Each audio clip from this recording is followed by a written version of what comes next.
जैसे खेल ले, हारे या गुजार ले, या के ऐसे झेल ले। है अमोल जिंदगी, नहीं कि जैसे खेल ले, हारे या गुजार ले, या के ऐसे झेल ले। एक क्या जन्म जन्म की ये तो बाजी है, जीत है कि जिसमें वो खुदा भी राजी है। सारा सौंप दे उसे हमेशा के लिए, सारा सौंप दे उसे हमेशा के लिए। मुस्कुराते दूर मुश्किलें धकेलिए, जिंदगी का खेल हंसते हंसते खेलिए, जिंदगी का खेल हंसते हंसते खेलिए।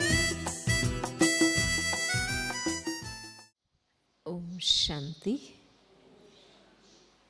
Good morning.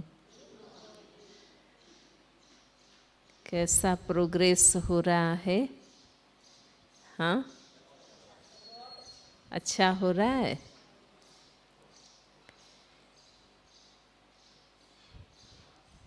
प्रारंभ से ही जब से विद्यालय शुरू हुआ है 80 वर्ष पूर्व 1936 में, प्रारंभ से ही हमारी सेवा के मुख्य 2 साधन रहे हैं। एक सत्य ईश्वरीय ज्ञान और दूसरा है सहज राजयोग। योग से संबंधित मूल 3 बातें आपने समझ ली हैं कि योग अभ्यास करने वाले हम स्वयं कौन हैं, हमें किससे योग लगाना है, और योग अभ्यास करने की विधि के बारे में भी कल आप सबने समझ लिया है। अब प्रैक्टिकली रोज अभ्यास करना सहज है, और जैसा गीता में भी कहा है कि अभ्यास और वैराग्य से तुम्हारा मन मेरे में लगता जाएगा। अभ्यास, हमें अपने आप को एजुकेट करना होगा, रोज अभ्यास करना होगा। हमने जीवन भर मन भटकाने का, अनेक बातों में लगाने का ही अभ्यास किया है, लेकिन मन को समेटने का और एक श्रेष्ठ चिंतन में लगाने का हमें अभ्यास है ही नहीं, क्योंकि देह का संबंध दुनिया से है ना। आत्मा शरीर धारण करने के बाद इस भौतिक जगत के संबंध में आती है।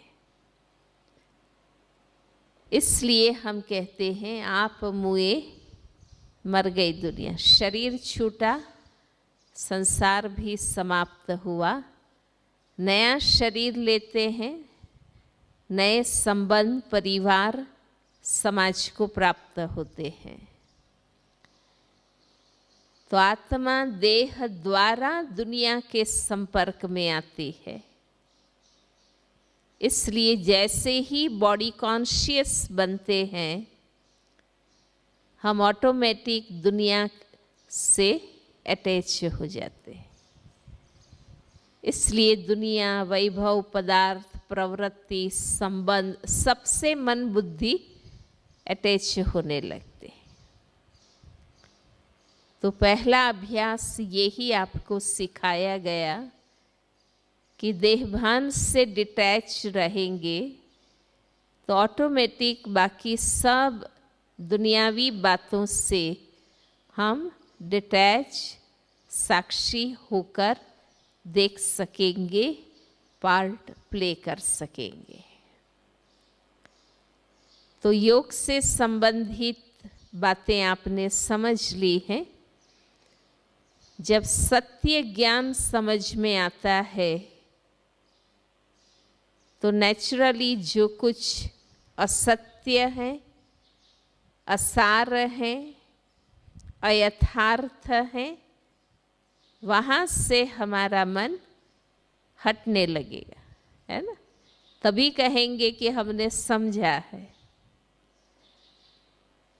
कि वो जो सारी व्यर्थ, नकारात्मक, अनावश्यक, असार बातें हैं, वहाँ से हमारा राग, आसक्ति खत्म होने लगता है। उसको वैराग्य कहते।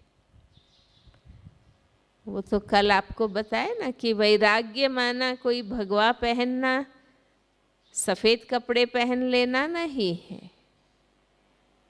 वैराग्य माना कोई तिलक कर लेना, दाढ़ी मूछ बढ़ा देना या माथा मुड़ा देना, वो कोई वैराग्य नहीं है। हाँ, ये बाह्याचार है।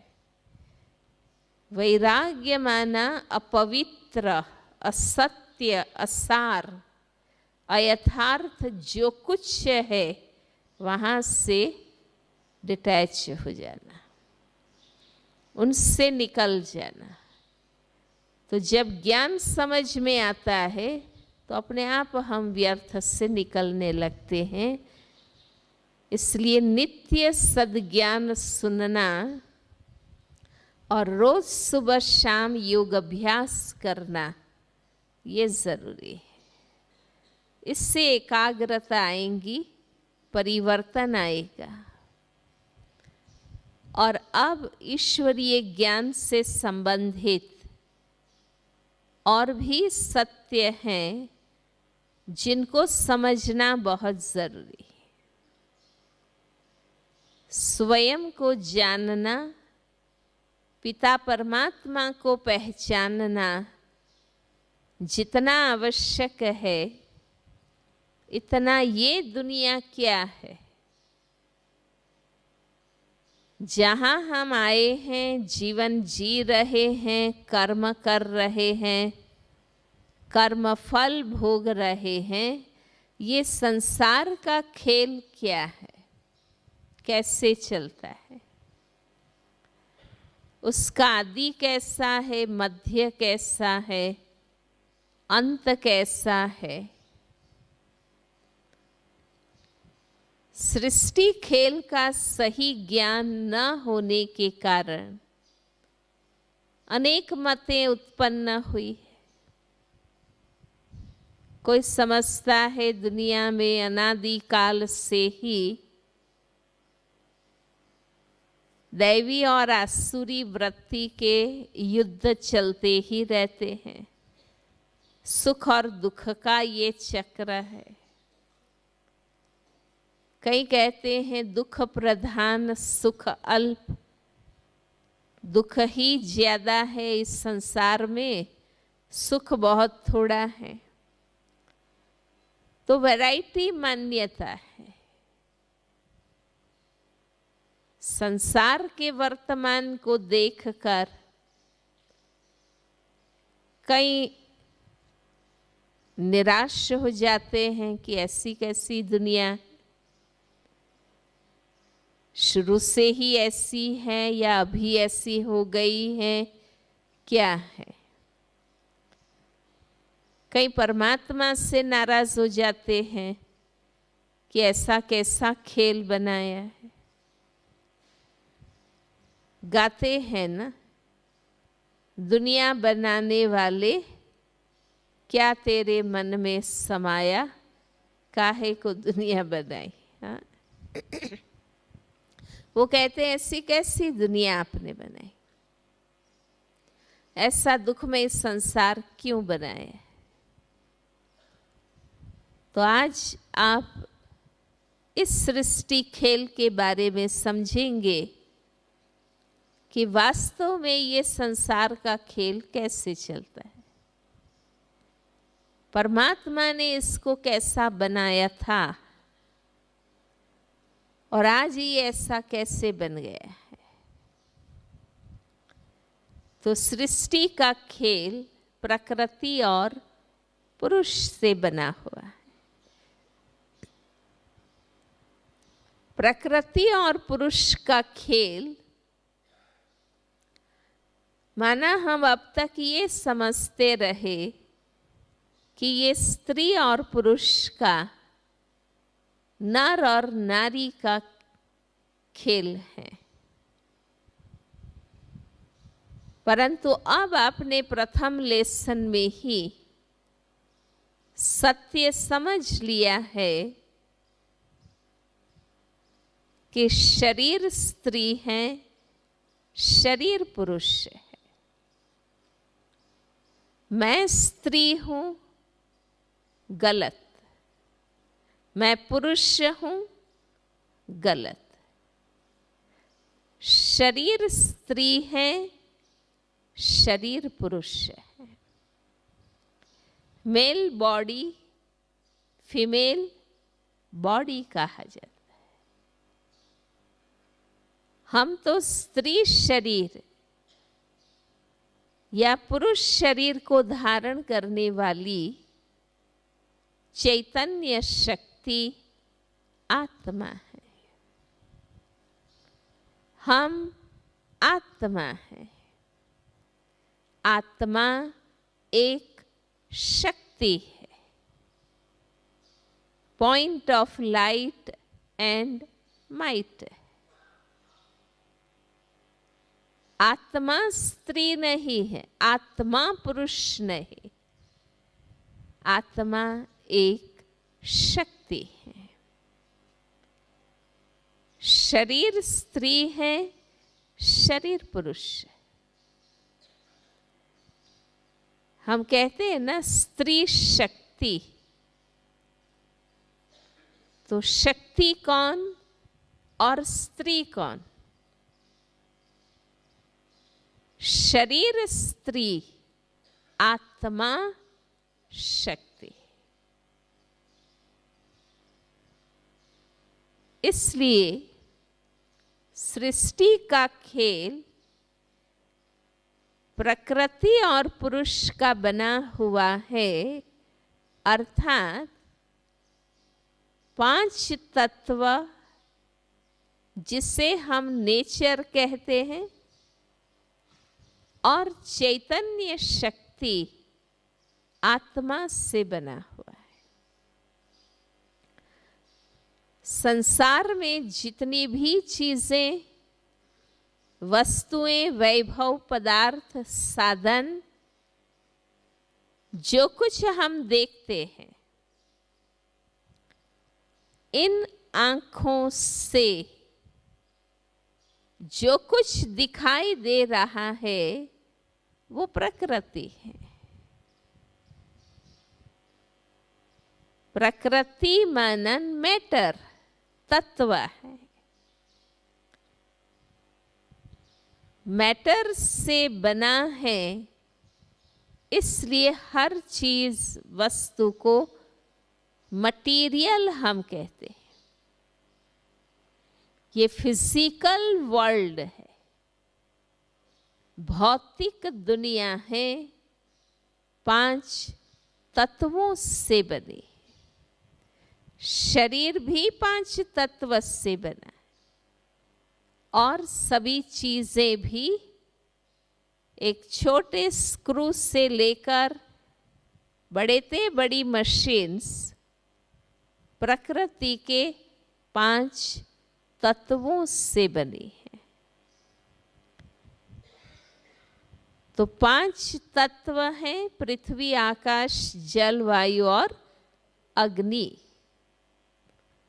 5 तत्वों से ही ये सारी चीजें बनती।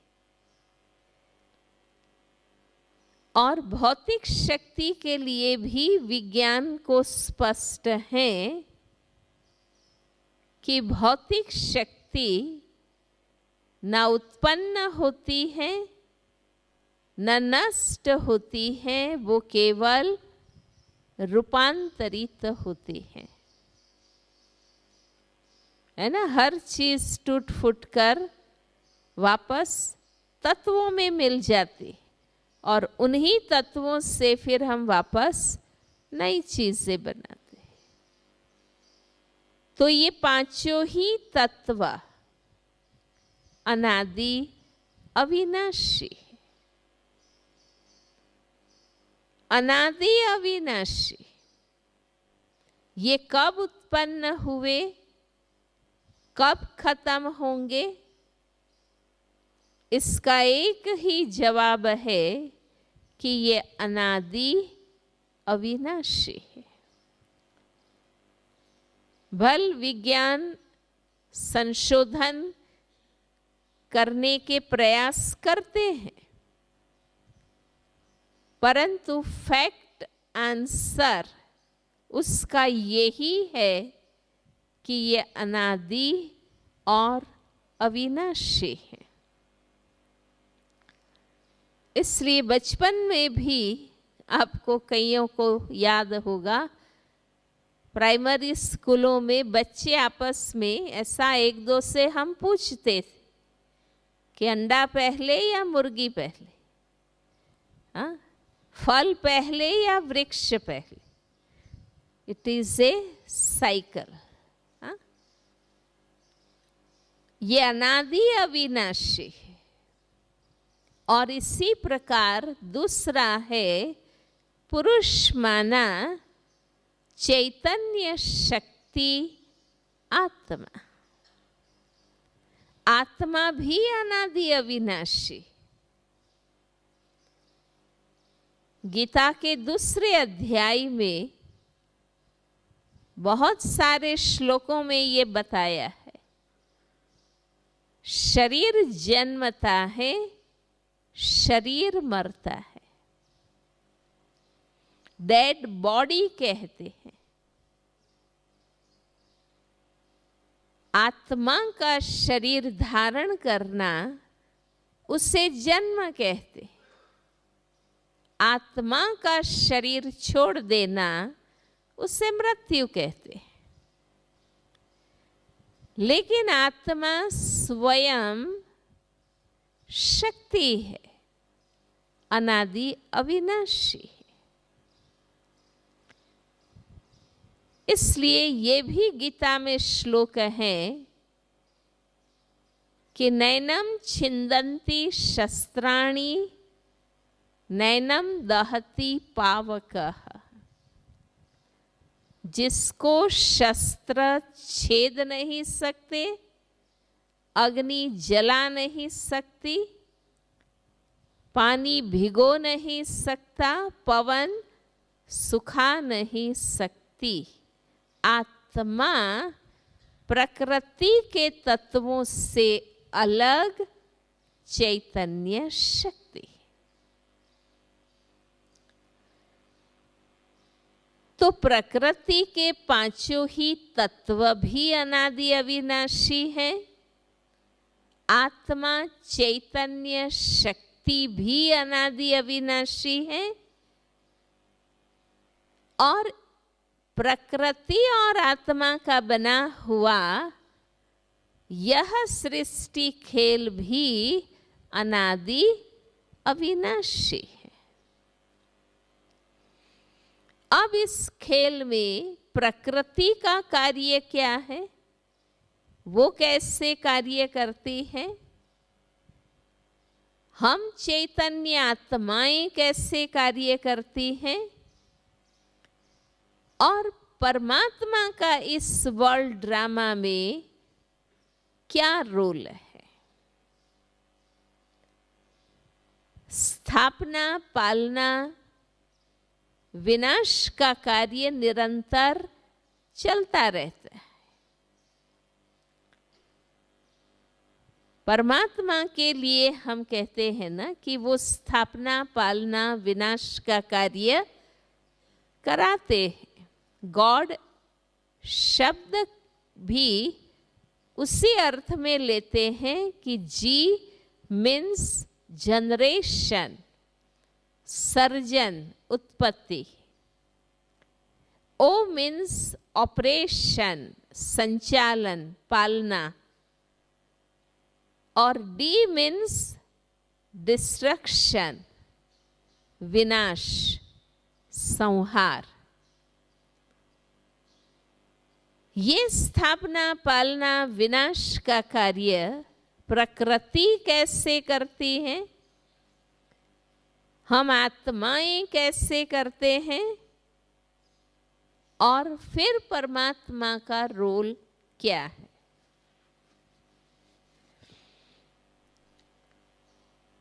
प्रकृति स्वयं अपनी प्राकृतिक चेतना से स्थापना, पालना, विनाश का कार्य करती है। बीज जमीन में गिरते हैं। आपने विज्ञान में पढ़ा है कि पेड़ पर फल निकलते हैं, पकते हैं, पंछियों के द्वारा, पवन के द्वारा बीज फैलते हैं, जमीन में गिरते हैं। ये स्थापना का कार्य हुआ। वही बीज प्रकृति के 5 तत्वों की पालना पाकर,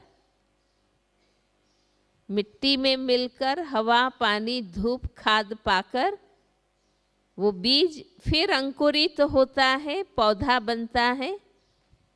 पालना का कार्य हुआ। और वही प्रकृति के 5 तत्व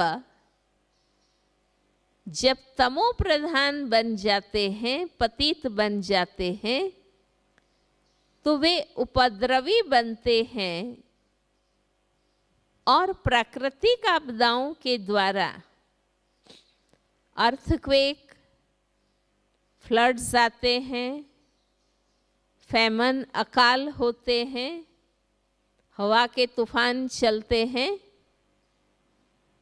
ये नेचुरल कैलेमिटीज के द्वारा विनाश का भी कार्य होता है। अब प्रकृति के द्वारा जो ये कार्य है, वो प्रकृति स्वयं अपनी प्राकृतिक चेतना से कार्य करती। इसमें परमात्मा का कोई हस्तक्षेप नहीं। विज्ञान के विकास के पहले काफी अंधश्रद्धा समाज में थी। लोग मानते थे कि भगवान ही सूर्य चमकाते हैं, भगवान ही बिजली चमकाते हैं, भगवान ही बरसात बरसाते। लोग इतने तक मानते रहे कि ईश्वर की इच्छा के बिना पत्ता भी नहीं हिल सकता। सूर्य को भगवान समझते, चंद्र को देवता समझते, और सूर्य, नदियां, पीपल, तुलसी सबके लोग पूजा करते रहे, क्योंकि भावना से चलते रहे और अंधश्रद्धा विकसित हुई। विज्ञान के विकास के बाद अब हमें यथार्थता पता चली है कि वास्तव में सूर्य, चांद, सितारे क्या है। वो कोई भगवान देवता नहीं है, ये प्रकृति की ही शक्ति है। पर प्रकृति का हमारे प्रति जो सहयोग है, इसको वैल्यू करें और हम प्रकृति को नुकसान न पहुंचाएं।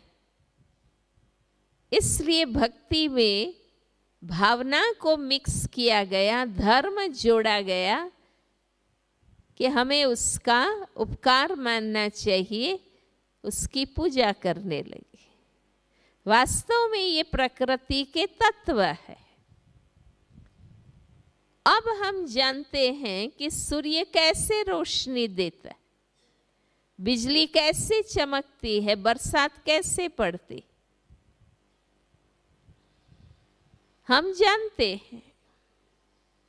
सागर का पानी सूर्य की गर्मी से भाप बनता है, ऊपर जाता है, ठंडी होती है, बादल बनते हैं, वो बरसते हैं, नदी झरने बहते हैं और वो वापस समुद्र में जाकर मिलते हैं। ये प्रकृति का अपना कार्य है। प्रकृति अगर परमात्मा की इच्छा अनुसार कार्य करती तो प्रकृति सदा सुखदायी होनी चाहिए, क्योंकि परमात्मा सुखदाता है, कल्याणकारी है, प्यार का सागर है। परमात्मा की प्रेरणा से प्रकृति कार्य करती तो वो सदा सुखदायी होनी चाहिए। लेकिन प्रकृति के द्वारा आपदाएं भी आ रही है, नुकसान भी हो रहे हैं, तो वास्तव में परमात्मा का उसमें कोई इंटरफियरेंस नहीं है। प्रकृति पर प्रभाव डालने वाली जो शक्ति है वो है हम मनुष्यात्मा। हम मनुष्यात्माओं के विचार, वाणी, कर्म का प्रभाव प्रकृति पर पड़ता है। अब हम चैतन्य शक्ति मनुष्यात्माएं कैसे कार्य करती है? लोग तो ये भी मानते रहे कि मनुष्यात्मा जो भी कार्य करता है भगवान की इच्छा से ही करता है। वास्तव में हम सोचते हैं, आइडियाज बनाते हैं, ये स्थापना का कार्य हुआ। अभी इस हॉल में आप बैठे हैं, इनको बने 20 साल हुए। 20 साल के कुछ महीनों पूर्व ये हॉल कहाँ था? कहाँ था? हाँ, एक कागज पर नक्शे के रूप में था। और उनके कुछ महीनों पूर्व ये हॉल कहाँ था? कोई व्यक्ति के मन में था, आइडिया के रूप में था कि मुझे ऐसा ऐसा हॉल बनाना है, उसमें ये फैसिलिटीज बनानी। मन में आइडिया आता है ना। संसार में जितनी भी चीजें आप देखते हैं पहले कहाँ उत्पन्न होती? मन में। विचार शक्ति सबसे बड़ी शक्ति। इसलिए कहते हैं ना, मन जीते जगत जीत, क्योंकि सारा विश्व व्यक्ति के मन की रचना है। दुनिया जिस प्रकार की है इससे हमारे मन की स्थिति का पता चलता है ना। तो हम आइडियाज बनाते हैं, उससे प्रैक्टिकल करते हैं, कर्म में लाते हैं, वो पालना का कार्य हो। पर वही मनुष्यात्मा जब पतित बन जाती है, अज्ञान और विकारों के वशीभूत हो जाती है, तो वो विनाश का भी कार्य करते। आपस में लड़ाई झगड़े, खून, युद्ध, मारामारी, इससे विनाश का भी वो कार्य करता है। अब इसके बारे में भी लोग ये मानते रहे कि मनुष्य आत्मा जो भी करती है भगवान की इच्छा से करती है। जैसा कि मान लो आपको कोई गलत काम करने का विचार आते है ना, जब व्यक्ति गुस्से में, वैर में, द्वेष में होता है तो मन में कौन से थॉट्स आते?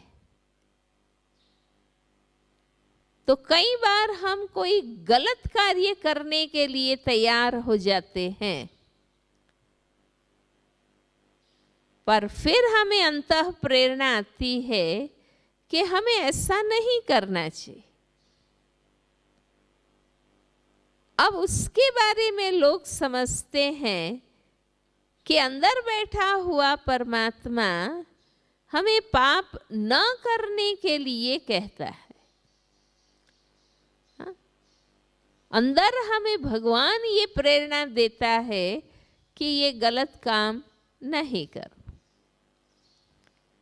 लेकिन आपका अपना भी अनुभव होगा, औरों के भी अनुभव सुने होंगे कि कई बार हम ऐसी अंतः प्रेरणा को दबाकर भी गलत काम कर लेते।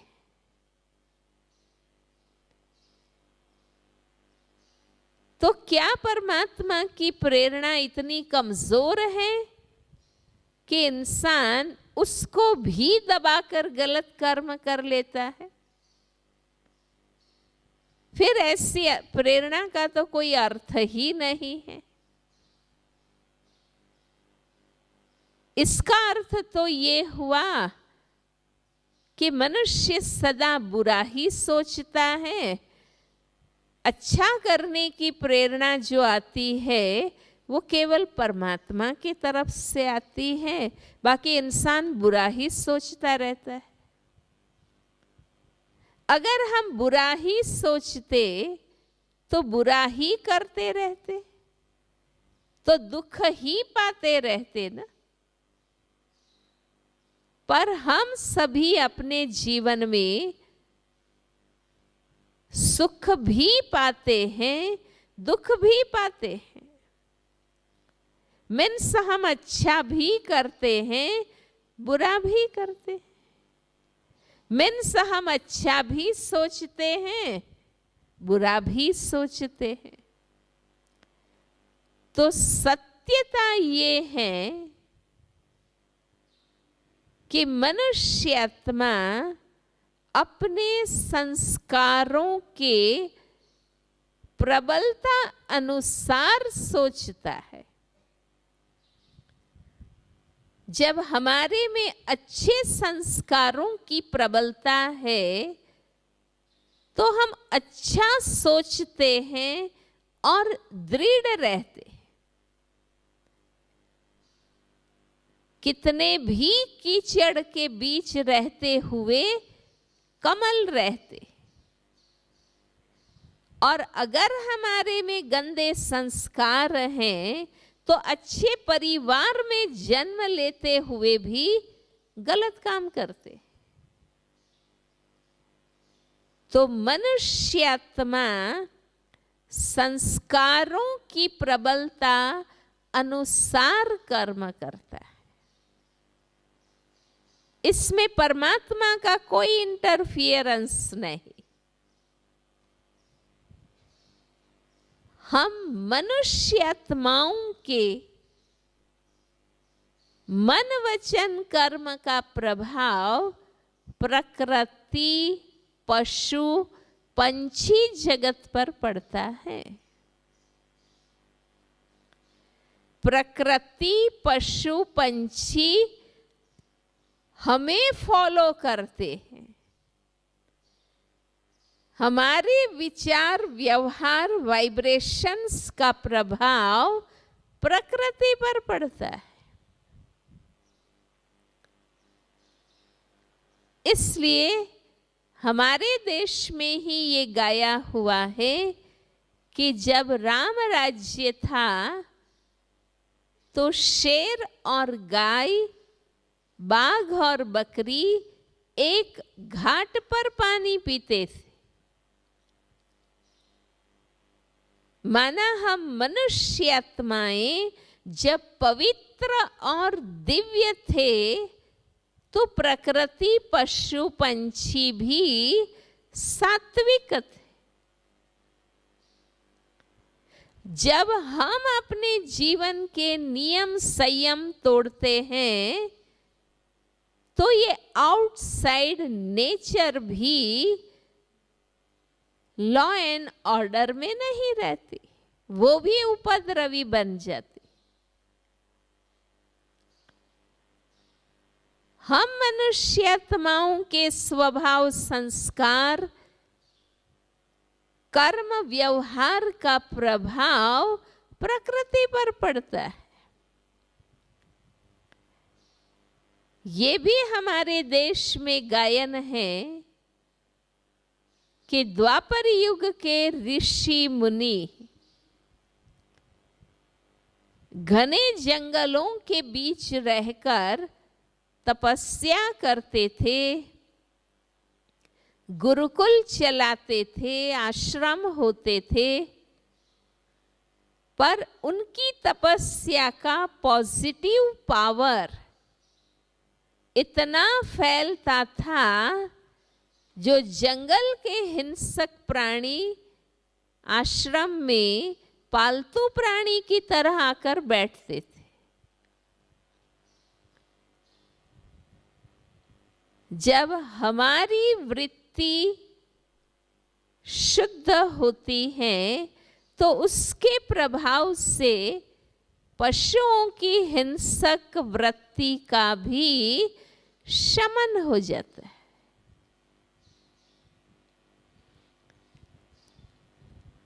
इसलिए ये भी एक काव्य हम स्कूल में पढ़ते थे, हमें आता था। गुजरात के एक प्रसिद्ध कवि कलापी हुए, हमें ये काव्य आता था जिसमें ये कहानी है कि एक राजा था जो बहुत प्रजावत्सल था और प्रजा के सुख के लिए कार्य करता था। राजा वेश बदलकर नगर चर्चा करता था कि प्रजा मेरी सुखी है या नहीं। तो एक बार वो वेश बदलकर एक किसान माता के खेत में जाता है। वहां गन्ने की बहुत अच्छी फसल वो देखता है और वो किसान माता भी, चूंकि हमारी संस्कृति में अतिथि को देव समझते हैं और वैल्यू करते हैं, आदर करते हैं, माता ने गन्ना काटकर रस निकालकर ग्लास भरकर वो जूस उस मुसाफिर को दिया जो वास्तव में राजा था। और वो गन्ना रस पीकर राजा बहुत तृप्त होता है, खुश होता है कि मेरे राज्य में इतनी अच्छी फसल पैदा होती। वो खेत से निकल कर जाता है, उसे विचार आता है कि मेरे राज्य में इतनी अच्छी फसल होती है, इससे राज्य कोष को भी कुछ फायदा होना चाहिए, तो वो टैक्स डालता है। 2-3 साल के बाद वापस उसी खेत में आता है, फिर वो माता रस निकाल कर देती है, पर थोड़ा सा रस निकलता है और इतना ठीक नहीं होता है। तो वो राजा कहता है कि माता इतना ही रस क्यों निकला? तब वो कहती है कि जब से हमारा राजा दयाहीन हुआ, तब से हमारी ये धरा भी रसहीन हो गई। हाँ? ये प्रभाव है हमारी वृत्ति प्रवृत्ति का प्रकृति के ऊपर। हमारे देश के वैज्ञानिक सर जगदीश चंद्र बोस ने भी ये सिद्ध करके बताया था कि अगर हम पेड़ पौधों के आगे अच्छे सात्विक सुमधुर गीत संगीत बजाते हैं तो उन पेड़ पौधों का बहुत सुंदर विकास होता है। ब्रह्मा कुमारीज ने भी प्रैक्टिकल में योग के प्रयोग किए हैं। हमारी रूरल डेवलपमेंट विंग के द्वारा योग का प्रयोग खेती पर किया गया है। जो हमारे गांव के गीता पाठशाला क्लासेस चलते हैं, उन भाइयों ने खेत में बीज बोने से लेकर हर प्रोसेस में योग को ऐड किया। इसको हम शाश्वत यौगिक खेती कहते हैं। और आप मानेंगे नहीं, इससे इतना अच्छा रिजल्ट प्राप्त हुआ है कि इस यौगिक जैविक खेती से बहुत सात्विक क्वालिटी फल अनाज सब्जी उगे हैं। और इस पर 2 यूनिवर्सिटी ने रिसर्च भी किए। गुजरात की एक दांतीवाड़ा एग्रीकल्चर यूनिवर्सिटी है और एक उत्तराखंड की पंतनगर एग्रीकल्चर यूनिवर्सिटी है। दोनों के वैज्ञानिकों ने इस प्रयोग को देखा, उनके साइंटिफिक डेटा लिए और उनको भी आश्चर्य लगा कि योग के वाइब्रेशंस प्रकृति को भी सात्विक बनाते हैं। कहने का भावार्थ, हमारे वाइब्रेशंस का प्रभाव प्रकृति पर भी पड़ता है। ये साइंटिफिक है। और यूरी गैलर नाम आपने सुना होगा, विदेश का। ये एक साइकियाट्रिस्ट, साइकिक पावर वाला व्यक्ति है जो अपने थॉट पावर से चाबियों को, चम्मच को बेंड कर देता है, चलती घड़ियों को रोक देता है। दादी जानकी जी और यूरी गैलर का लंदन में प्रोग्राम हुआ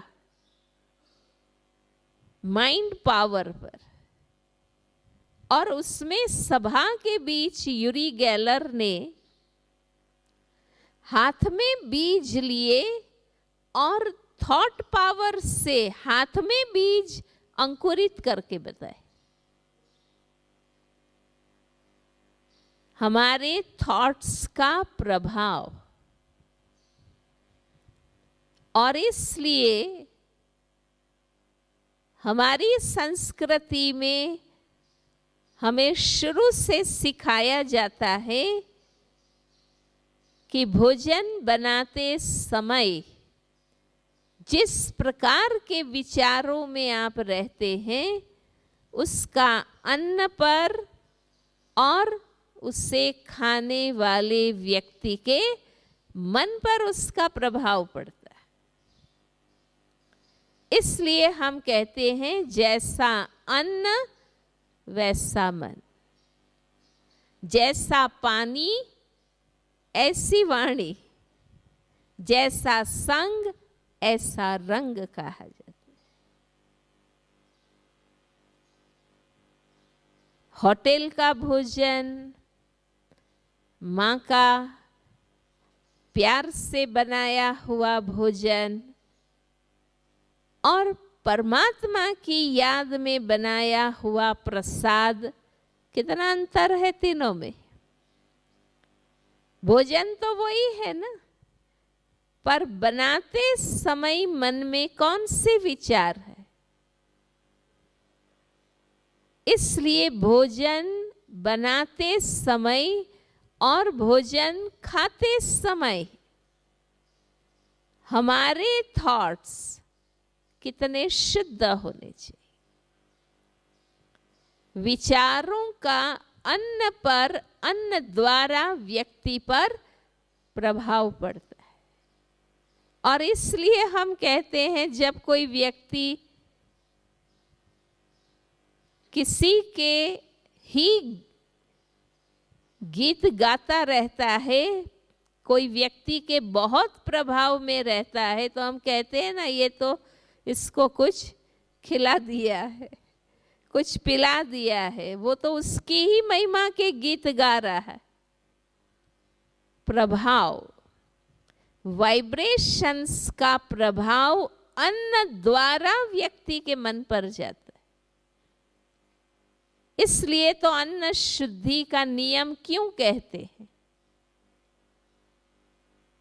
तो ये सब बातें सिद्ध करती हैं कि हम मनुष्य आत्माएं, जिसको समस्त प्राणी जगत में सर्वश्रेष्ठ बुद्धिशाली प्राणी कहा जाता है, क्योंकि हमारा विवेक जितना विकसित है उतना और प्राणियों का नहीं है। हमारे विचार, कर्म, वाणी का प्रभाव प्रकृति पर पड़ता है। इसलिए जब हम पावन हैं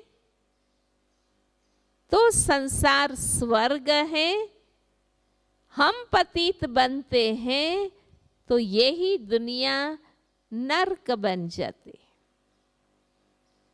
स्वर्ग कोई आसमान में नहीं है, नरक कोई पाताल में नहीं है।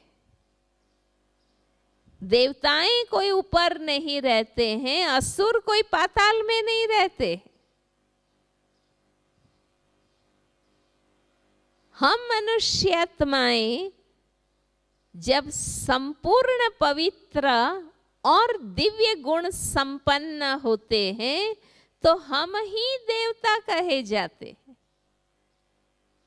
और वो समय स्वर्ग कहा जाता है। जब हम पतित भ्रष्ट बनते हैं तो दुनिया नरक बनती। इस प्रकार कलयुग के अंत समय हम मनुष्य आत्माएं और हमारे प्रभाव से पशु पंछी प्रकृति जगत दोनों पतित बन जाते हैं। तब परमात्मा सृष्टि पर आते हैं। वे आकर हमें सत्य ज्ञान और योग सिखाते हैं, जिस ज्ञान और योग से हमें पावन बनना है और हमारी पवित्रता के बल से दुनिया पवित्र बनती है। परमात्मा का कार्य ये है कि जब दोनों पतित भ्रष्ट हो जाते हैं तब वो सदा पावन परमात्मा सृष्टि पर आते हैं और वे हमें सत्य ज्ञान राजयोग द्वारा फिर से पवित्र बनाते हैं। तो सृष्टि का ये खेल अनादि अविनाशी है। प्रकृति जगत के कई ऐसे छोटे छोटे चक्र है, साइकिल्स हैं, जो अनादि अविनाशी रूप से चलते ही आ रहे हैं। चित्र में आप देखिए दिन और रात का साइकिल, दिन के बाद रात, रात के बाद दिन, दिन के बाद रात, ये अनादि अविनाशी रूप से चलता ही आ रहा है। कितनी भी घोर अंधेरी अमावस की रात्रि हो तो भी सुबह का सूरज उगता ही है, सवेरा होता ही है, क्योंकि ये साइक्लिकल ऑर्डर है। दिन के बाद रात आना, रात के बाद दिन आना, ये साइकिल है, चक्र है। मौसम का साइकिल, गर्मी पड़ती है, फिर बारिश होती है, फिर सर्दी, फिर गर्मी, वर्षा, सर्दी, ये साइकिल है। लाइफ एंड डेथ का साइकिल है। जन्म जीवन मृत्यु, जन्म जीवन मृत्यु का ये साइकिल है। बरसात का साइकिल मैंने बताया, समुद्र का पानी ही भाप बन, बादल बन, बरसता, नदी झरनों बहते और वो वापस सागर में जाकर मिलता। It is a cycle. तो जैसे प्रकृति जगत के छोटे छोटे ये चक्र अनादि अविनाशी है, द होल वर्ल्ड साइकिल भी अनादि अविनाशी है।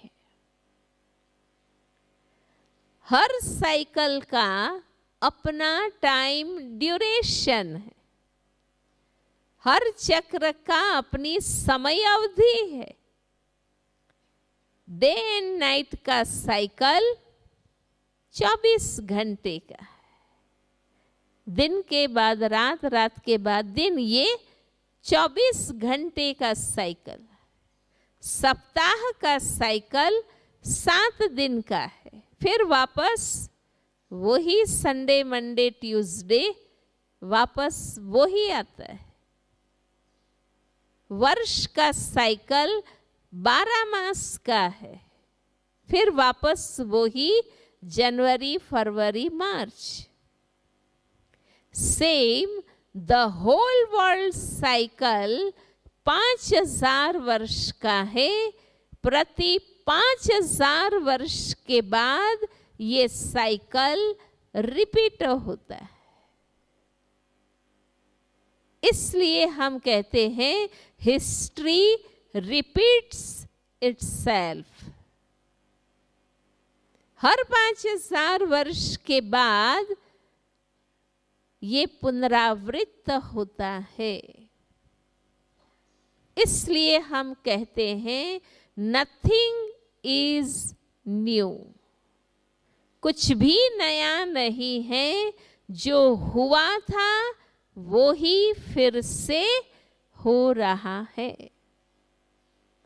गुरु ग्रंथ साहब में भी ये बात बताई है कि बनी बनाई बन रही, अब कुछ बननी नाही।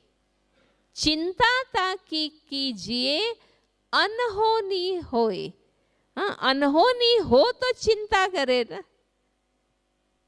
जो हुआ था वो ही फिर हो रहा है, पर क्या हुआ था उसका ज्ञान नहीं है, इसलिए हमें नया लगता है।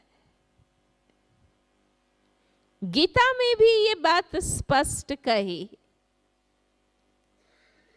देखो गीता में हम ये बताते हैं ना, यदा यदा ही धर्मस्य, जब जब धर्म की ग्लानि होती है। जब जब माना पहले भी हुई थी, फिर हुई है, फिर होगी। और ये भी एक श्लोक है जिसमें अर्जुन को कहा जाता है, हे अर्जुन तुम, हम और ये राजाएं पहले भी थे, अभी भी हैं और संसार चक्र का ऐसा कोई समय नहीं जब तुम, हम और ये ना हो। इसलिए संसार का खेल हर 5000 वर्ष के बाद अपने आप रिपीट होता रहता है। ज्योतिष विज्ञान भी इस बात को सिद्ध करता है। देखो, ज्योतिषी के पास जाते हैं ना, अपना भविष्य पूछते हैं कि मेरे नसीब में क्या लिखा है, हा? और वैसे भी भविष्यवाणियां करते रहते हैं ना कि ये होगा, ये होगा, ये होगा, ऐसे ऐसे होगा। अब आप सोचिए, जरूर ये घटनाएं पूर्व निश्चित हैं, तभी तो आप बता रहे हैं कि ये होगा, ये होगा, ये होगा। अगर ये पूर्व निश्चित ना हो तो ज्योतिष विज्ञान भी नहीं हो सकता। मनुष्य ज्योतिष लिमिटेड नॉलेज रखते हैं, वो लिमिटेड बातें बताते हैं।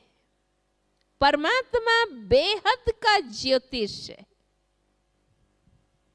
ज्ञान का सागर है, सर्वज्ञ है।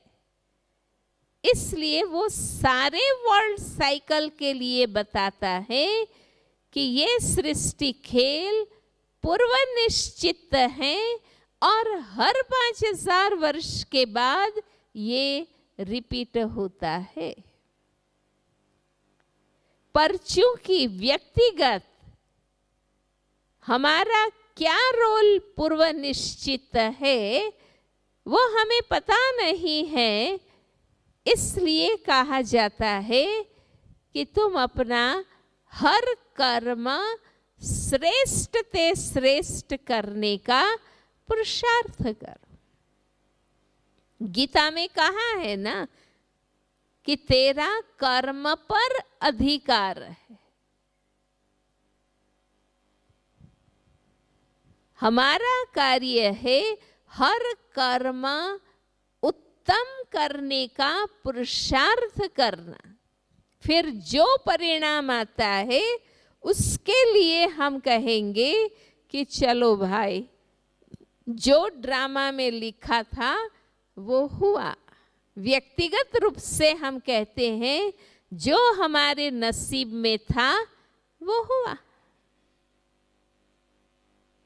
जैसे आप खेती करते हैं, बिजनेस करते हैं, एक बिजनेसमैन क्या करता है? अपनी बिजनेस में सफल होने के लिए वो पूरी मेहनत करता है। फिर जो परिणाम आता है तो कहते हैं ना कि भाई हमने अपनी पूरी मेहनत की, जो नसीब में था वो हमें मिला, कहते हैं ना। तो ये पूरे वर्ल्ड ड्रामा के लिए है। और ये जानते हुए भी कि नसीब में जो लिखा है वो ही मिलना है, फिर भी इंसान कर्म तो करता है ना, पुरुषार्थ तो करता है ना। कोई हाथ जोड़ के बैठा थोड़ी रहता है कि भाई हमारा कार्य है अच्छे से अच्छी खेती करना, बाकी कुदरत ड्रामा जो नियति है बनी हुई वो होगा। तो आध्यात्मिक जीवन में भी हमें अपने प्रैक्टिकल जीवन में भी इसी समझ को अप्लाई करना है कि हर बात में हमारा कार्य है अच्छे से अच्छा पुरुषार्थ करना। फिर जो परिणाम आता है तब हम समझे कि चलो भाई, जो हमारे आगे का हिसाब था उस अनुसार रिजल्ट आया। इसलिए दो पावर को समझना है, एक परमात्मा शक्ति और दूसरी ये वर्ल्ड ड्रामा नियति जिसको हम कहते हैं। नियति मीन्स ये ड्रामा, संसार का खेल। नियंता मीन्स परमात्मा जो इस वर्ल्ड ड्रामा का डायरेक्टर है। तो हम अपने आप को जीवन में अच्छी रीति चला सकते। तो संसार का खेल भी 4 स्टेज से गुजरता है। चित्र में आप देखिए स्वस्तिक का चिन्ह बताया है। स्वस्तिक के चिन्ह को जानते हैं ना सभी? हाँ? हर शुभ कार्य में हम स्वस्तिक निकालते हैं, पर हमें ज्ञान नहीं है कि हम ये चिन्ह क्यों निकालते। हर शुभ कार्य में स्वस्तिक निकालते हैं, पर हमें पता नहीं है कि ये चिन्ह किस बात का प्रतीक है। तो वास्तव में स्वस्तिक सृष्टि चक्र के ज्ञान को सिद्ध करता है। हम स्वस्तिक के 4 सरीखे भाग करते हैं, जो 4 युगों का प्रतीक है। हर युग की आयु समान है 1250 वर्ष। टोटल साइकिल 5000 वर्ष का है। हर साइकिल 4 स्टेज से गुजरता है। जैसे लाइफ एंड डेथ का साइकिल आप देखिए, बचपन, युवा, वृद्ध और मृत्यु, समाप्ति, बुढ़ापा। बचपन, युवा, प्रौढ़ और वृद्ध साइकिल 4 स्टेज से गुजरता है। डे एंड नाइट का साइकिल आप देखिए, सुबह, दोपहर, शाम और रात। मौसम का साइकिल आप देखिए, बसंत, बहार, प्रकृति पूरी खिल उठती है, फिर गर्मी, सर्दी, पतझड़, 0 हो जाती है प्रकृति और फिर से वापस बसंत, बहार।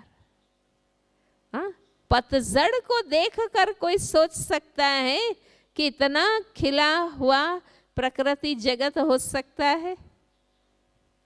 हाँ? पर ये साइकिल है।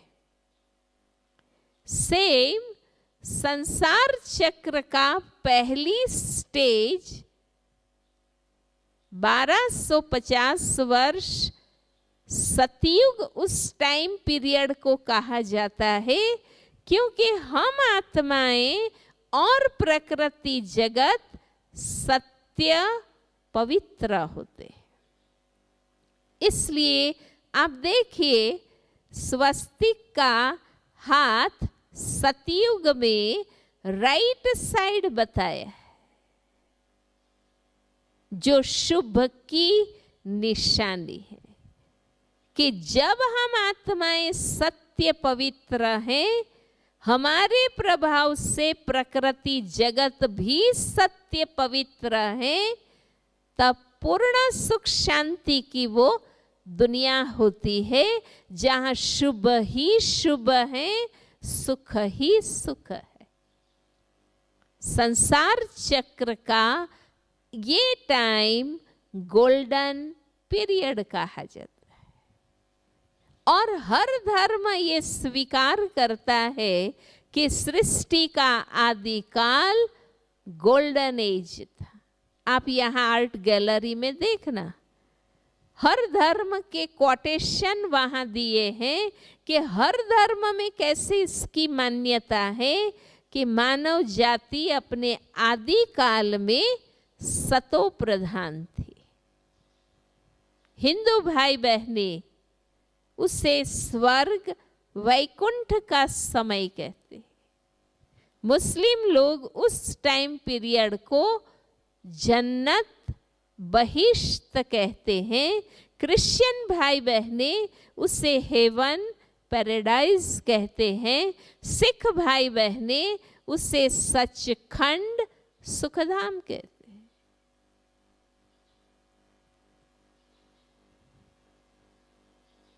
उसके आगे संसार का जो नियम है, परिवर्तन संसार का नियम है।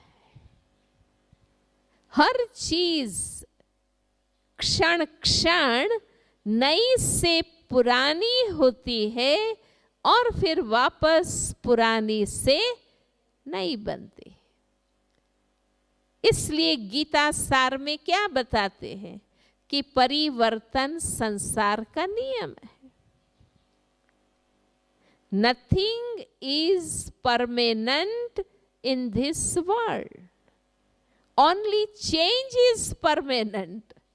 हर क्षण परिवर्तन होता ही रहता है। आप कितना भी चाहो कि मैं सदा पैदा हुआ बच्चा ही रहूं, हो सकता है अपने आप बच्चा किशोर युवा बनता है। मैं सोचूं मैं युवा ही रहूं, कितनी भी प्लास्टिक सर्जरी करा लो या नेचर क्योर कर लो, युवा बूढ़ा बनेगा ही। It is cycle. परिवर्तन संसार का नियम है।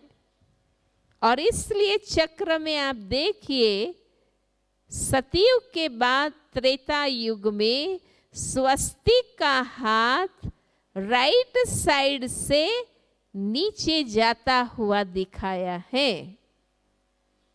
ये बताता है कि त्रेता युग में भी हम राइटियस ही हैं, पवित्र हैं, दिव्य हैं, सुख ही हैं।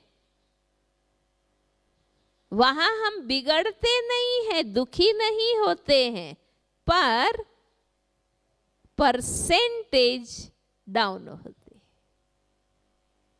जैसे कोई चीज बिल्कुल नई हो और 10 दिन भी यूज करो तो उनकी चमक दमक में अंतर आ जाता है ना। चीज पुरानी नहीं है, बिगड़ी नहीं है, पर न्यूनेस कम होती है। सतयुग स्वर्ग है, त्रेता युग सेमी स्वर्ग है। 2 युग 2500 वर्ष समग्र विश्व में सुख शांति पवित्रता है। कोई दुख शांति अपवित्रता रोग शोक नहीं है। द्वापर युग से कहते हैं ना, पुण्य क्षय होता है, उतरती कला शुरू हो जाती है। द्वापर युग से हम फिर से बॉडी कॉन्शियस बनते हैं। जो हमारा नेचुरल सोल कॉन्शियस स्टेज था वो चेंज हो जाता है। द्वापर से आप देखो, स्वस्तिक का हाथ लेफ्ट साइड जाता हुआ दिखाया है, जो अशुभ की निशानी है कि हम वाम मार्ग, रॉन्ग मार्ग पर जाते हैं।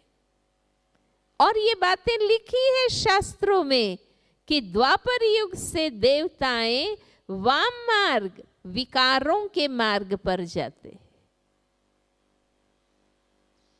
और इसलिए आपने खास नॉर्थ ईस्ट साइड कई मंदिरों में देवताओं के गंदे चित्र बताए गए, विषय वासनाओं के चित्र बताए हैं। वास्तव में द्वापर युग से देवताएं विकारों के मार्ग में जाते। सतयुग में विषय वासना, लड़ाई झगड़ा, युद्ध, असुर नहीं है। इसलिए जब हम विकारों के मार्ग पर जाते हैं, दुख शांति की शुरुआत होती है, भक्ति शुरू होती। और वो है copper age. Satyug golden age, Treta silver age, Dwapar copper age और कलयुग है आयरन एज। कलयुग में लेफ्ट साइड से हाथ ऊपर जा रहा है, अशुभ की वृद्धि होती है, अति होती है। दुख, शांति, रोग, शोक, पापाचार, भ्रष्टाचार, व्यभिचार, दुराचार, अनाचार बढ़ता ही जा रहा है और वो प्रेजेंट में हम देख रहे हैं। ये कलयुग अति में जा रहा है। तो ये 4 स्टेजेस से संसार चक्र गुजरता है और इस वर्ल्ड साइकिल में वर्तमान समय जो चल रहा है, घड़ी के 2 कांटे के रूप में दिखाया है, वो है कलयुग अंत, सतयुग आदि का संधिकाल, संगम युग। संसार चक्र का ये most important and most valuable समय अभी चल रहा है, जब स्वयं परमात्मा सृष्टि पर आते हैं। जब स्वयं परमात्मा सृष्टि पर आते हैं और हम कलियुगी पतितात्माओं को पवित्र योगी बनाते हैं, जो आत्माएं इस संधि काल में परमात्मा के आदेश पर पवित्र योगी बनते हैं, वे ही आने वाले सतयुगी दुनिया के मालिक बनते हैं। क्योंकि कलयुग के बाद साइक्लिकल ऑर्डर के अनुसार कौन सा युग आएगा? सतयुग। अब आप सोचिए, कलयुगी पतित विकारी आत्माएं अचानक सतयुग के लायक देवता कैसे बन जाएगी? तो ये है कलयुग अंत, सतयुग आदि का संधिकाल, जिसे हम कल्याणकारी पुरुषोत्तम संगम युग कहते हैं। जब स्वयं परमात्मा फाइनल ऑथोरिटी परमात्मा सृष्टि पर आते हैं, वे हमें सत्य ज्ञान और योग की शिक्षा देते हैं, जिस ज्ञान और योग बल से हमें पवित्र योगी बनना है। हम पवित्र योगी आत्माओं के बल से सतयुग स्थापन होता है। इसलिए कहा कि ये most important and most valuable समय है, क्योंकि ऑलमाइटी परमात्मा सृष्टि पर आते हैं, तब कहते हैं परमात्मा को बिगड़ी को बनाने वाला। कलयुग के अंत जब ये संसार बिगड़ जाता है, परमात्मा इस वर्ल्ड ड्रामा का डायरेक्टर, वो आकर उसको फिर सुधारता है, बनाता है और सतयुगी दुनिया आती है। परमात्मा युगे युगे नहीं आते हैं, ये ध्यान से समझना है। परमात्मा युगे युगे नहीं आते हैं। हर युग में परमात्मा आते तो आज कलयुग क्यों होता? फिर परमात्मा ने आकर क्या किया? इसलिए हर युग में परमात्मा नहीं आते हैं। हर कलयुग के अंत, हर चक्र के अंत संगम युग में परमात्मा सृष्टि पर आते हैं और टोटल साइकिल को चेंज करके जाते हैं। भाइयों और बहनों, आप सबको यहाँ आमंत्रित करके हमें यही तो संदेश देना है कि वर्तमान समय जो चल रहा है वो यही कलयुग अंत अति धर्म ग्लानि का समय है। देख रहे हो ना चारों ओर क्या दिखाई दे रहा है? हेडलाइन न्यूज क्या है आज? हाँ, ये वो ही कलयुग अंत का समय है, अति धर्म ग्लानि का समय है, जब स्वयं परमात्मा साधारण मानव तन ब्रह्मा तन में दिव्य प्रवेश करते हैं। ब्रह्मा मुख से हमें जन्म जन्मांतर की भक्ति का फल सत्य ज्ञान देते हैं, योग सिखाते हैं। उस ज्ञान और योग बल से हमें पवित्र योगी बनना है। हम आत्माओं की पवित्रता के बल से नई पावन दुनिया स्थापन होती है। इसलिए परिवर्तन की इस वेला पर परमात्मा के आदेश पर जो आत्माएं पवित्र बनती हैं, वे चेंज एजेंट बनते हैं।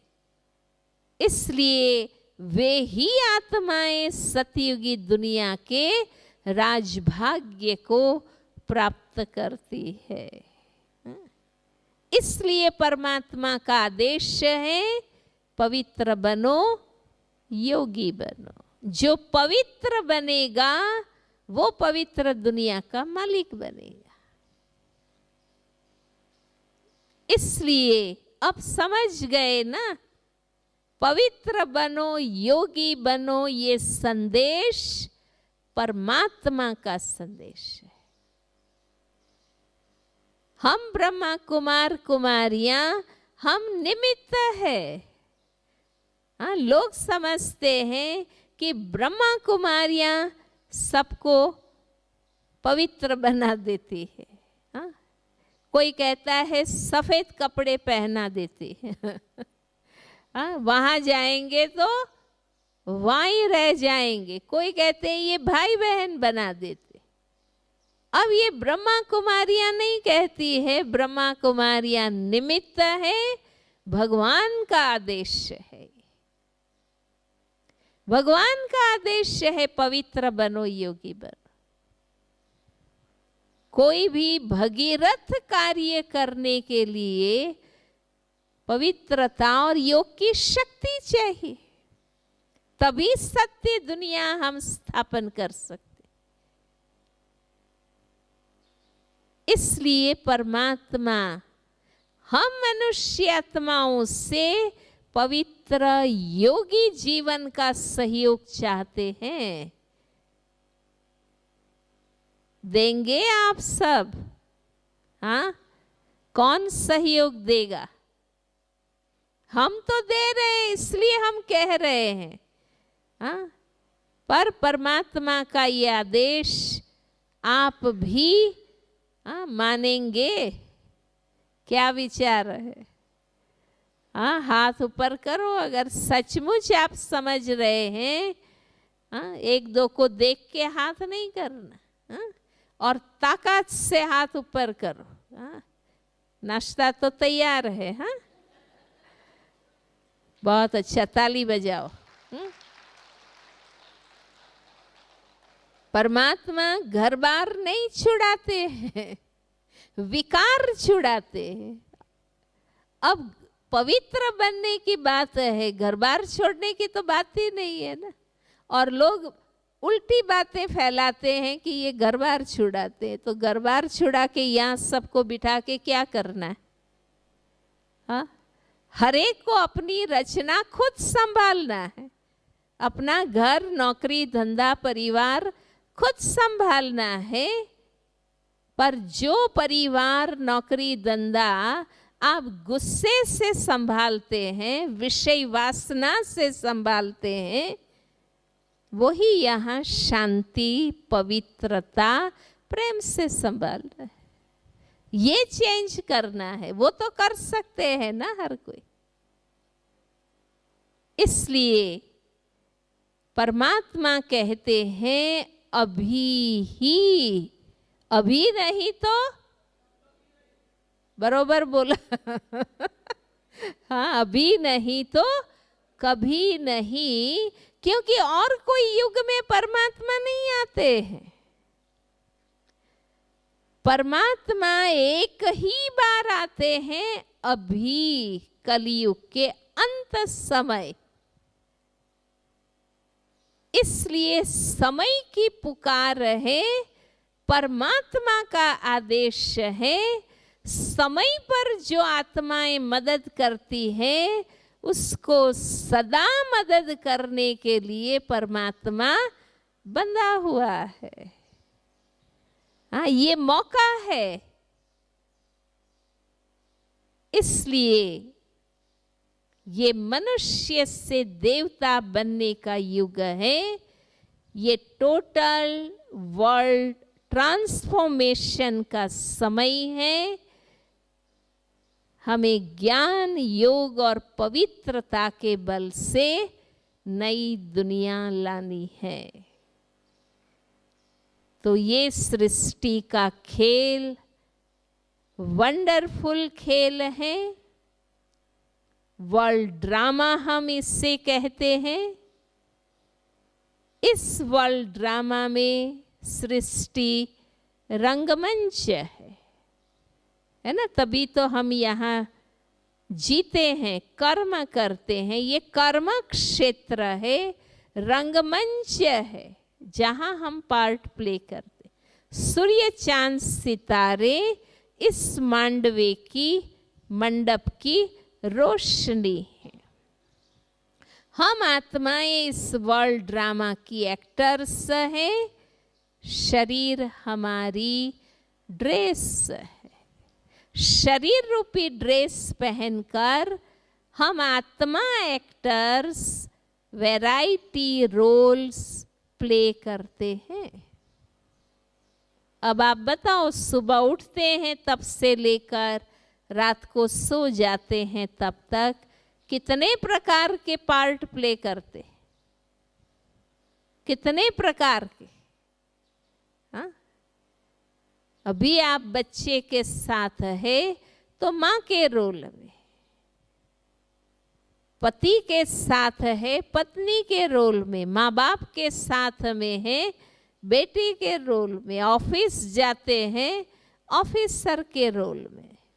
कितने वैरायटी रोल्स हम प्ले करते हैं। पर हम ये रोल्स नहीं है, हम ये शरीर ड्रेस नहीं है, हम आत्मा एक्टर है। पर हमने इस वर्ल्ड ड्रामा में पार्ट प्ले करते करते सबसे पहली भूल कौन सी की? जो ड्रेस हमने पहना, जो रोल प्ले किया, हमने अपने आप को वो ही समझ लिया। कोई एक्टर फिल्म में राजा बनता है, राजा का पार्ट प्ले करता है, पर पार्ट पूरा हो गया, घर आने के बाद भी वो कहे कि मैं राजा हूं, तो लोग मानेंगे? हाँ, लोग कहेंगे ना, भाई तुम फिल्म में राजा हो, यहाँ नहीं। हाँ, वो तुम्हारा रोल था, तुम यहाँ तो फलाना व्यक्ति हो। हमने भूल ये की कि हम अपने आत्मा स्वरूप को, अपनी रियल आइडेंटिटी को भूल गए और जो पार्ट मिला वही हमने अपने आप को समझ लिया कि मैं इनका बाप हूँ, मैं इनका पति हूँ, मैं इनकी सास हूँ, मैं डॉक्टर हूँ। हम उस अभिमान में आ गए। ये रोल है। अच्छी रीति प्ले करने हैं, पर हमें ये अवेयरनेस रहे कि हम तो आत्मा एक्टर है। और दूसरी दो भूल हमने इस वर्ल्ड ड्रामा में की, जिसके कारण ये ड्रामा बिगड़ गया। हाँ? एक भूल कौन सी की? पार्ट प्ले करते करते, अब समझो एक्टर का कार्य क्या है? एक्टिंग करना, अपने रोल पर ध्यान देना कि मुझे जो रोल मिला है मुझे बेस्ट प्ले करना है। अब दूसरे एक्टर पार्ट ठीक प्ले कर रहे हैं, नहीं कर रहे हैं, क्या कर रहे हैं, वो देखना किसका काम है? डायरेक्टर का है। पर हमने ये भूल की कि अपने रोल पर ध्यान देने के बजाय हम क्या करने लगे? दूसरों के रोल पर ध्यान देने लगे कि ये व्यक्ति ठीक नहीं है, इसके घर में ऐसा है, इनका बेटा ऐसा है, इनकी बहू ऐसी है। हम दूसरों के कर्मों में माथा मारने लगे। अपने कर्म पर अटेंशन देने के बजाय दूसरों की पंचायत करने लगे। तो रिजल्ट क्या हुआ? रिजल्ट क्या हुआ इसका? हमारा अपना रोल बिगड़ गए, हमारा अपना ही रोल बिगड़ गए। दो डांसर डांस कर रही है, उसमें से एक डांसर खुद के ताल पर ध्यान देने के बजाय दूसरी के डांस को देखती है कि इसका ताल मिलता है कि नहीं, तो रिजल्ट क्या आएगा? उनका अपना डांस बिगड़ जाएगा। तो समझ गए ना हमारा जीवन क्यों बिगड़ गया? खुद पर ध्यान देने के बजाय दूसरों पर ध्यान देते हैं, दूसरों को देखते रहते हैं। और दूसरी एक भूल हमने ये की, मान लो एक दृश्य में 4 एक्टर हैं, हर एक का अपना अपना रोल होता है। रोल अनुसार एक का रोल है रोने का, उसी समय दूसरे का रोल है हंसने का, तीसरे का रोल है चुप रहने का, चौथे का रोल है बोलने का। अब चारों को क्या करना है? अपना अपना रोल प्ले करना है ना। पर एक को रोता हुआ देख दूसरा भी रोने लगे, तीसरा भी रोने लगे, चौथा भी रोने लगे, तो क्या होगा? ड्रामा चलेगा नहीं ना, बिगड़ जाएगा। तो हमने भी जीवन में क्या किया? इसने गुस्सा किया ना, इसलिए मुझे गुस्सा आ गए। भाई गुस्सा उसने किया ना, तुमको क्यों आ गए? पर पार्ट भूल गए ना, उसको फॉलो हो गए। सब भ्रष्टाचार करते हैं, इसलिए हम भी करते हैं। अक्सर लोग क्या बोलते हैं? ऐसे ही बोलते हैं, सब ऐसा करते हैं, हम भी ऐसा करते हैं। खुद का पार्ट प्ले करने के बजाय दूसरे को देखना, दूसरे को फॉलो कर लेना। उसने 2 बोला, इसलिए मैंने भी 4 बोला। इसलिए जीवन बिगड़ गया, ये ड्रामा बिगड़ गया। तब परमात्मा डायरेक्टर सृष्टि पर आए हैं। हम एक्टर्स को वापस अपना सही परिचय देते हैं कि ओरिजिनल ये आप आत्मा है, मेरे बच्चे हैं, ये तो आपका पार्ट है। हाँ? और अब वो एक्शन को श्रेष्ठ बनाने के लिए रोज हमें डायरेक्शन देते हैं। हाँ? हर एक्टर क्या चाहता है? क्या चाहता है? आप तो उसी फील्ड से आए हो ना। हर कलाकार क्या चाहता है? हीरो, हीरो बनना। हर एक्टर चाहता है मैं हीरो एक्टर बनूं। तो हमें भी क्या करना है? इस वर्ल्ड ड्रामा का हीरो एक्टर बनना है, बेस्ट रोल प्ले करना है। हाँ? अब जिसको अच्छी एक्शन करना नहीं आएगा वो एक्टर सोचेगा ना कि इससे तो निकल जाऊं तो अच्छा है। हाँ? वो फील्ड छोड़ के जाएगा ना। बाकी हर एक्टर का लक्ष्य तो मेन एक्टर, हीरो एक्टर बनने का होता है। तो जिनको कर्म श्रेष्ठ करके सुख पाना नहीं आता है वो क्या कहते हैं? हम तो इससे चले जाएं तो अच्छा है। इस दुनिया के नाटक से निकल जाएं, मुक्ति में जाकर बैठ जाएं। पर वो कोई अच्छे एक्टर का लक्ष्य नहीं होता है। हम इस वर्ल्ड ड्रामा के एक्टर बने हैं तो हमें मेन एक्टर, हीरो एक्टर बनना है। इतने श्रेष्ठ कर्म हमें करने हैं। और डायरेक्टर सिखा रहा है, वो गाइड कर रहा है, अभी हम बन सकते हैं।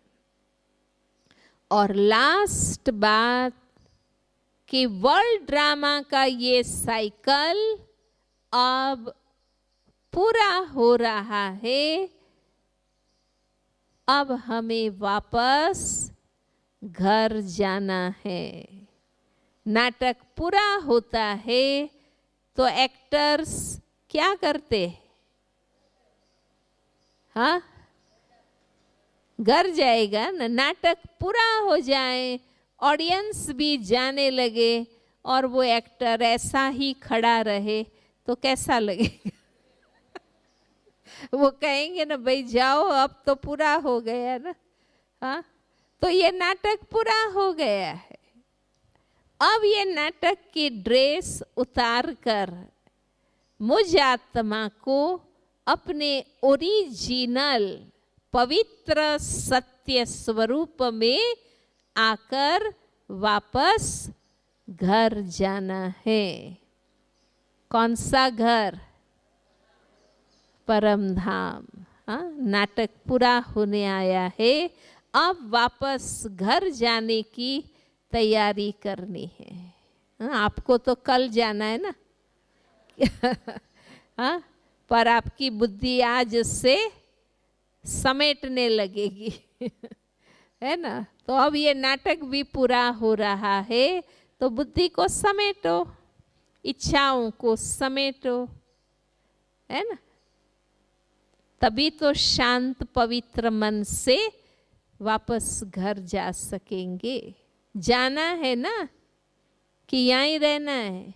कलयुग पसंद है कि जाना है वापस घर? हाँ, जब दुखी होते हैं तब तो हर कोई सोचता है कि इससे तो चले जाए तो अच्छा है।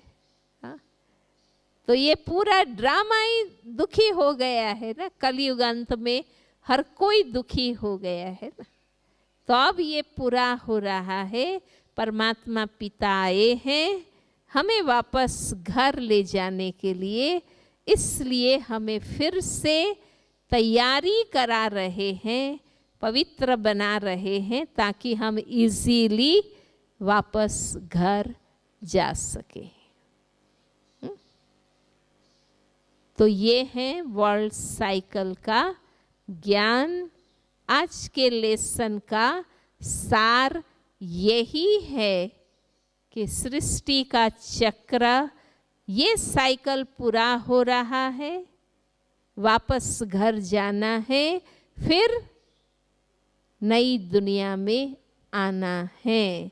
जो आत्माएं अभी जिस युग के योग्य बनेगी वो उस युग में आएगी। जो अभी सतयुग के लायक A1 क्वालिटी बनेंगे वे सतयुग में आएंगे।